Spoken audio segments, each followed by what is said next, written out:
à tous et bienvenue pour cette nouvelle vidéo. Nous sommes le 4 décembre et c'est Matt. Et aujourd'hui, j'ai l'honneur d'accueillir une collègue Instagrammeuse, on va dire, on va appeler ça comme ça. Il s'agit de dévoreuse de livres que j'aime beaucoup suivre ses posts. Elle aussi, elle a également lancé sa chaîne il n'y a pas très longtemps YouTube, donc sous le même pseudo dévoreuse de livres. Donc je vous invite, encore une fois, il y aura les liens d'infos en barre si vous voulez vous abonner. Et je vous invite fortement à vous abonner à son compte Instagram et à son compte YouTube pour la suivre. Parce que c'est quelqu'un qui lit beaucoup de choses intéressantes, qui partage beaucoup, qui partage avec beaucoup d'enthousiasme. Donc je suis ravi de l'accueillir donc dans ce calendrier, qu'elle a accepté de partager avec nous l'une de ses lectures. Donc vous découvrirez sa critique en fin de vidéo. Et justement, je voulais faire un petit bilan, moi, sur ma chaîne YouTube, finalement.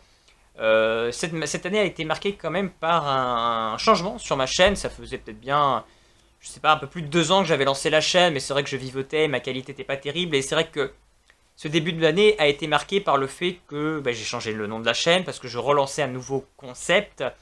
Parce que voilà, j'avais investi dans une caméra, j'avais un meilleur matériel, donc une meilleure qualité d'image.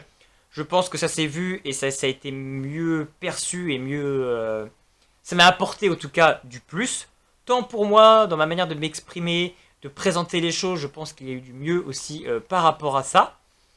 Et donc voilà, ça a marqué, je pense, une envie de vouloir essayer de mieux marcher et de mieux réussir, de faire des vidéos de meilleure qualité. J'ai également investi dans un logiciel de montage vidéo pour pouvoir faire des incrustations de photos, de vidéos, pour avoir des choses de plus de qualité, un travail plus précis. Et voilà, j'ai encore beaucoup à progresser.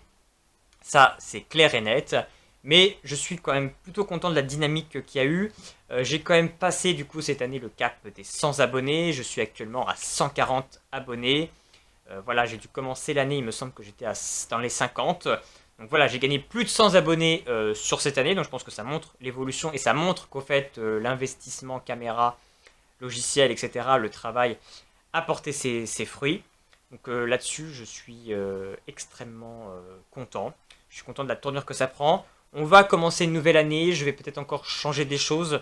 Là, j'étais dans une logique à poster beaucoup de vidéos. Peut-être que je posterai moins à l'avenir. Je vais voir comment je vais reformuler tout ça.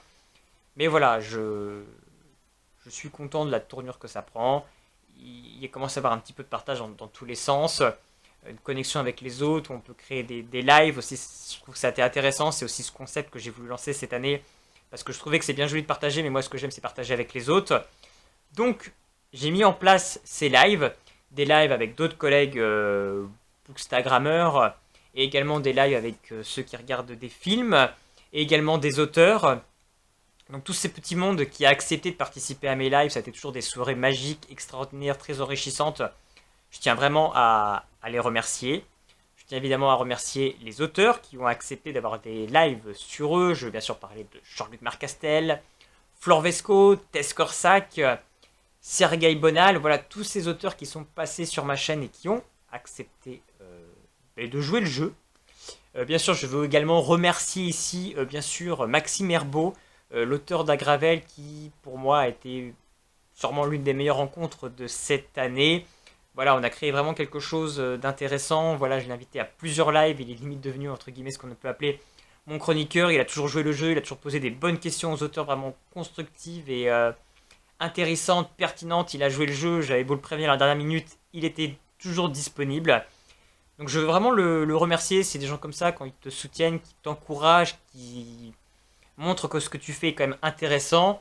Voilà, ça fait toujours plaisir.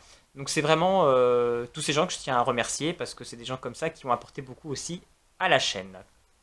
Donc je vais vous laisser tout de suite avec Dévoreuse de livres qui va donc faire une petite critique de roman. Et puis nous, on se retrouve demain pour une prochaine vidéo. À très bientôt. Hello, j'espère que vous allez bien. Alors moi c'est Elodie, alias Dévoreuse de livres CH sur Instagram.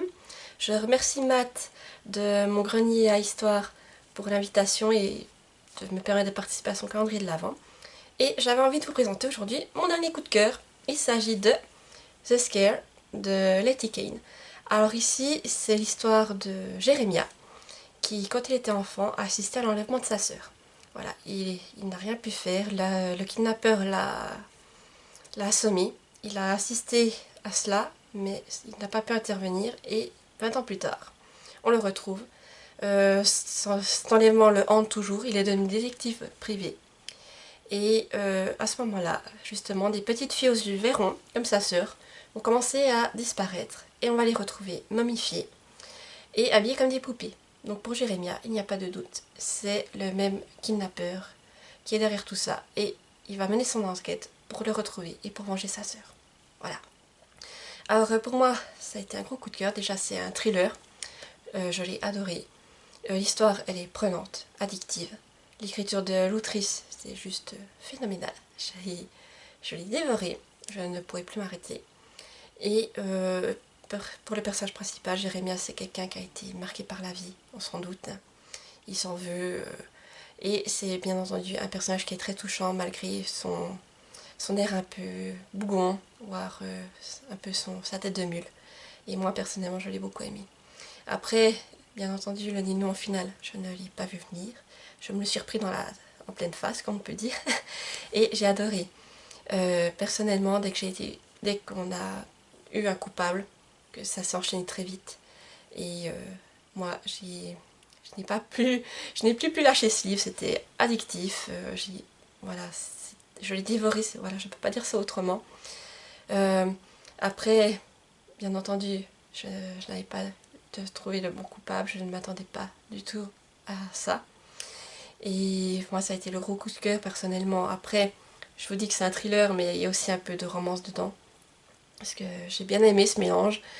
En plus, ce sont des styles que j'aime beaucoup. Donc voilà, si vous recherchez une lecture idéale, on va dire un peu pour Halloween, mais un thriller, ça passe très bien en hiver, eh bien, je ne peux que vous recommander cette lecture. En plus, c'est une autrice française qui est auto-éditée. Donc pourquoi pas soutenir des petits auteurs de chez nous.